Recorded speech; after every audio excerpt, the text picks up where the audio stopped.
Hello, everybody.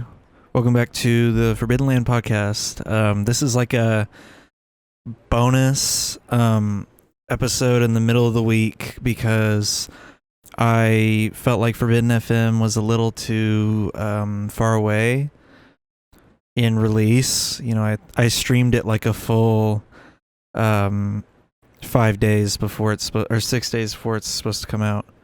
Or no, when did I stream it? I streamed it on Sunday, so 6 days. So yeah, I'm recording this because there's some stuff I want to talk about, some stuff that was on my mind.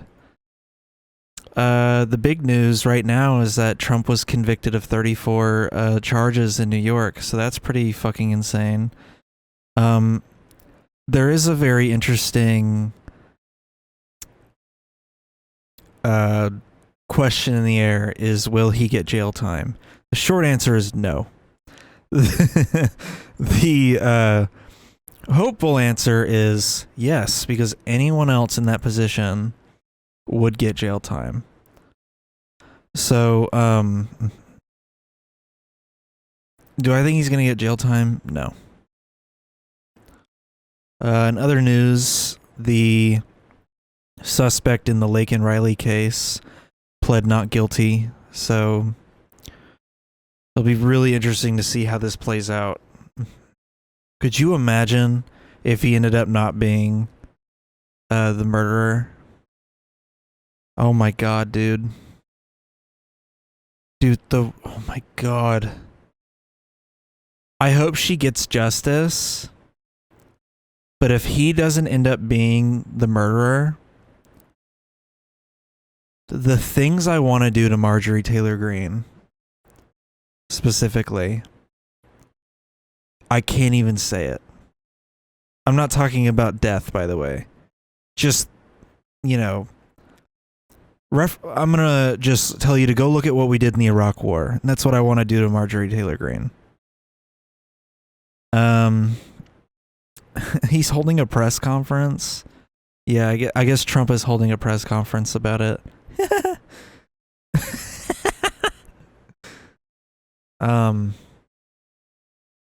Also, I don't think this is going to affect Biden's chances of winning. I don't think he's gonna get any kind of boost from this in any way.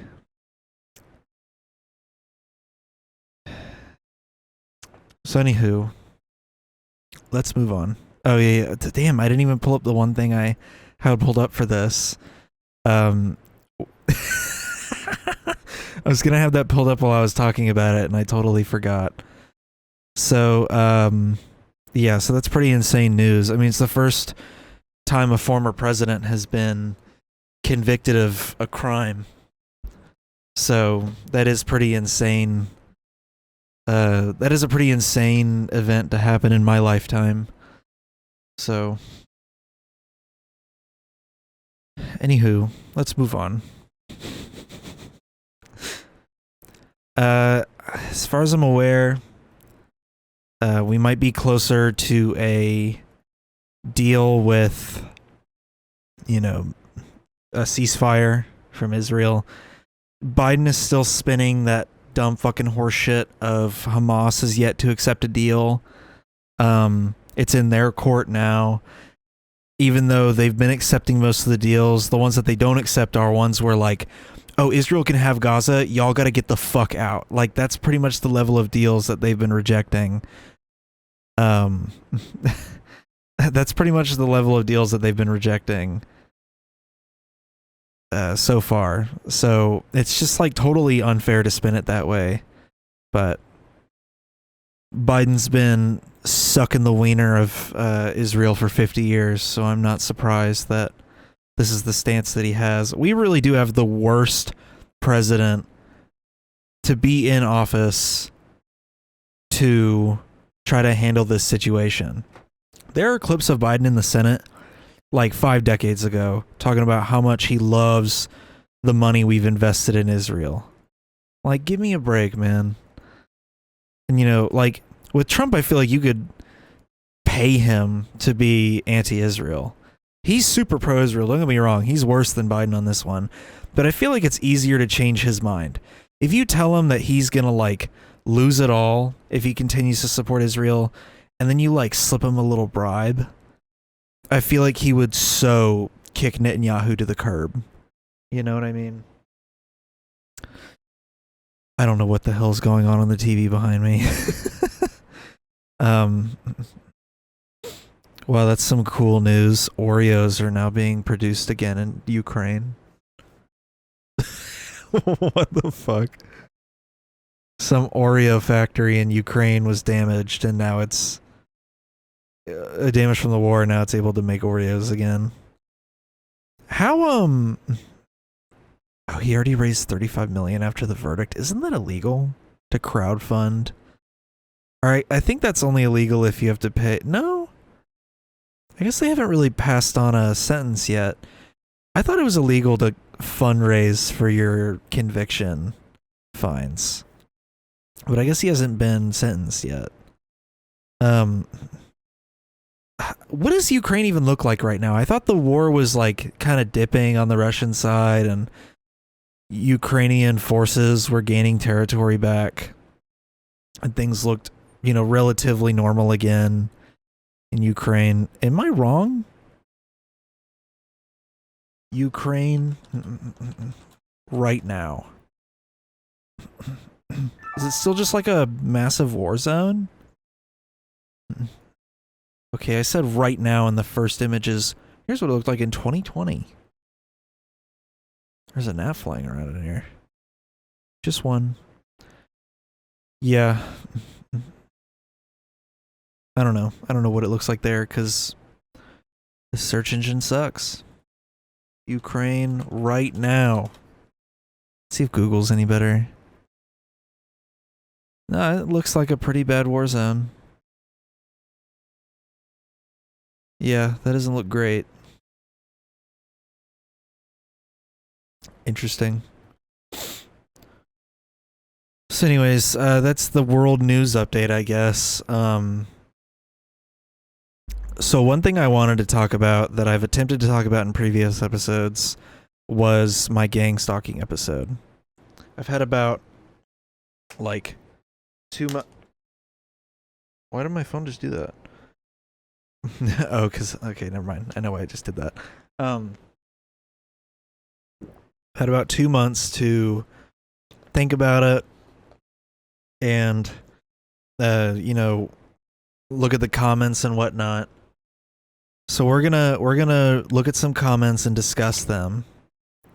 A little retrospective on the episode. And I want to talk about some interesting stuff that, like interesting stories I have that are personal to me. So, we have people that were telling me to put hashtags in my description, which I've done ever since, which is pretty good. We've had some comments pointing out some obvious stuff, like the guy was probably wearing camera glasses, which is fine. Still doesn't excuse the fact he was waving around a golf club. But we have some comments that are talking about the mental health aspects, like this one. And we have a few that also, I don't know what this guy's on about. But we have a few like this guy. I've been gang stalked for years now. It's me. I've been gang stalking me with all my homies. I love that stuff. We have this guy who's clearly a fucking idiot. I had timestamps in the description, and this guy didn't notice. So, it's just a fucking douchebag. Anyways, so we've had some comments talking about mental health. Some comments talking about, a bunch of stuff pertaining to this. So I was thinking about it today. How, people who believe they're being gang stalked, they are typically of the paranoid type. And I was trying to think of like what type of people think they're being gang stalked. all this stemmed from me reflecting on my own paranoia. So I have like a large amount of like horrible paranoia. Not to the extent that I would think I'm being gang stalked, but like stuff where I'm like, oh, I'm constantly worried about someone breaking in. Like I constantly feel like somebody just could if they wanted to. I keep thinking about like I feel like super vulnerable in this house, and it makes me paranoid and all that stuff. And I'm constantly paranoid that like people will try to find me in person, and it branches out to a bunch of different areas. And I was like, that actually leads me towards gang stalking territory. When I was reflecting on it, I was like, I'm starting to sound a lot like these guys who think they're being gang stalked. The hell, Hardee's breakfast. Oh God, heartburn galore. And I was like, there's only like a small degree of separation between me and the people who think they're being gang stalked, the quote unquote targeted individuals. The distinction is that I don't think I'm being followed around by some shadow organization. Like I don't think I've wronged people to the extent of them tracking me down and putting like resources into stalking me. And I was thinking about, the type of people who think they're being gang stalked, and a story from my childhood actually came to mind.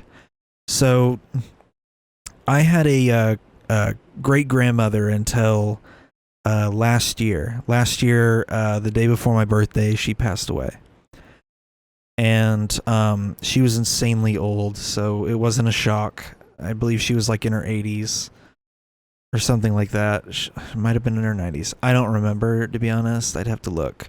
Probably in her 80s, though. That sounds about right. And when I was in high school, she was diagnosed with dementia. Now, leading up to that diagnosis, there were definitely signs. She one day started talking about, oh, someone's stealing my money. I don't know where my money's going. And, more than likely it was her putting money somewhere and forgetting, or, thank you, Chrome, putting money somewhere and forgetting, or, depositing money at the bank and just not being able to remember that she did. And so I'm turning on Do Not Disturb. And so, then like one day she'd be like, that was whatever. It was like, oh, she's just misplacing her money. It was a little off, but easily explainable. And then one day she's, suddenly talking about, she woke up. This one like freaked us out too. She woke up and there were like men outside her window looking for her. And we were like, what? That's kind of crazy. Yeah, she thought... I love that phrase. One of my friends, she just texted me swag in class. I love that. That's awesome. But yeah, so she, would be like, oh, there's people outside my house looking in my windows. And we were like, what? And that kind of freaked us out. I think one of us like stayed there for a night to make sure nothing was wrong. She lived alone in the middle of the country, like the countryside. And she lived near me, but she lived alone in the middle of this rural area, and her husband had passed away in 2007. So she, up to this point, she had been alone since... She'd been alone for about 9 years. So, she was like, oh, constantly talking about like, oh, I think the kids like took my money or something, like referring to me and my sister. She'd be like, I think they like took my watch, or, oh, they like stole change out of the thing. And then she would get like irrationally angry. She'd be like, these strange people called me up and yada yada yada. Someone's stealing my checkbook. Someone's writing checks with my checkbook. And then so eventually that all spiraled into moving her out of there, getting a diagnosis for dementia, selling her house in an estate sale, and then putting her in a home. And it reminded me of these people who think they're being gang stalked. That, and this, I think this guy even brings it up in his comment, that a lot of the time it could be the early signs of underlying mental conditions. So, for instance, dementia, for instance. Like, dementia and Alzheimer's usually are preceded by paranoid delusions and accusations and irrational anger, and like definitely the paranoid delusions part. And so,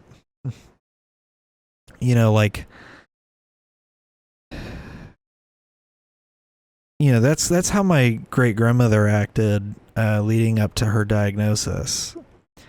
And some of it could also be schizophrenia. I've seen that. Paranoid schizophrenia, you hear voices, you think you have people all around you watching you. And ever since this episode came out, by the way, most popular episode of the podcast in history. This podcast has been going since 2017. This is episodes from 2 months ago, and it has 2.8 thousand views. That's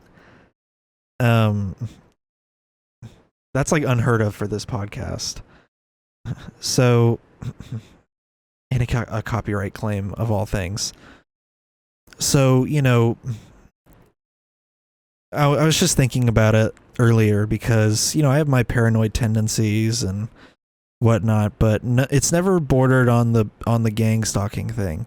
I've always thought of it as like a joke, but, and obviously not everyone who thinks they're a targeted individual has paranoid delusions. Sometimes they are just so lost or misguided that they actually think they did something to cause someone to start stalking them. And I guess there is a little bit of paranoia in there somewhere, but it's either it's mental illness or it's completely made up delusions.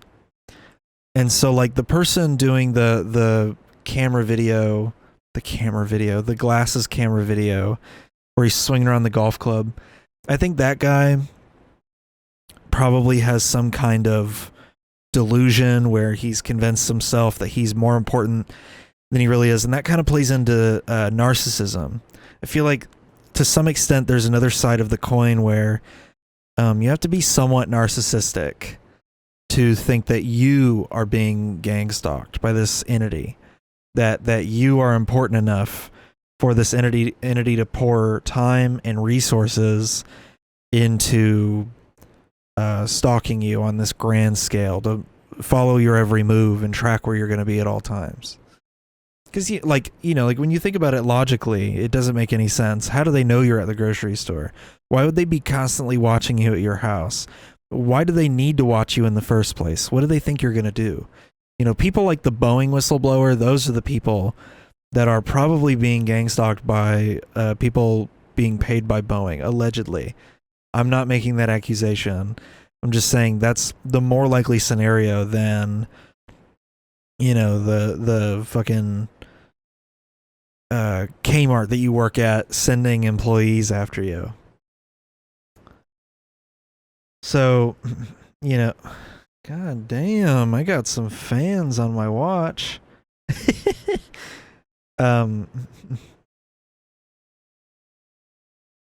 Let's see. This guy says the guy recording himself acting like a child at the store swinging around golf clubs. He also was placing them on the emergency door, which is concerning for multiple reasons. I'd be surprised if a staff member wasn't watching to make sure he wasn't loading up stuff to run out the door with. And yeah, he's narrating out loud about the people he's recording, so they clearly know it's intentionally. He's intentionally recording them. If I was out in public and someone was filming me, I'd probably take an interest in what they're doing too.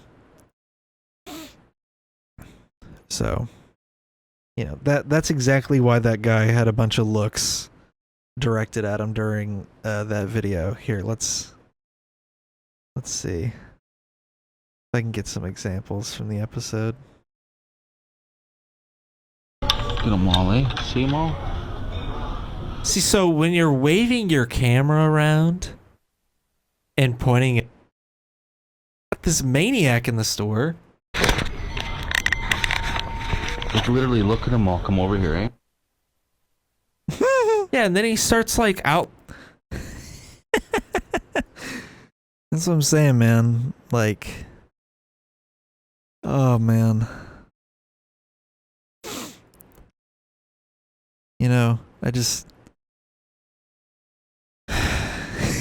out loud being like, look at all these people I could looking give you at a him. couple golf clubs and look what you see, eh? You see this? This guy's like effectively talking to himself in the middle of a Goodwill. You know, and like that's pretty much the whole reason why people are looking at him in the first place. You get my point. So, hey guys, whoa. So you guys get my point. If you know you have someone out there who you know in your family or one of your friends is talking about they think they're being stalked, maybe take them to a doctor. Maybe have them get checked up. You know, because that can be a little scary to deal with.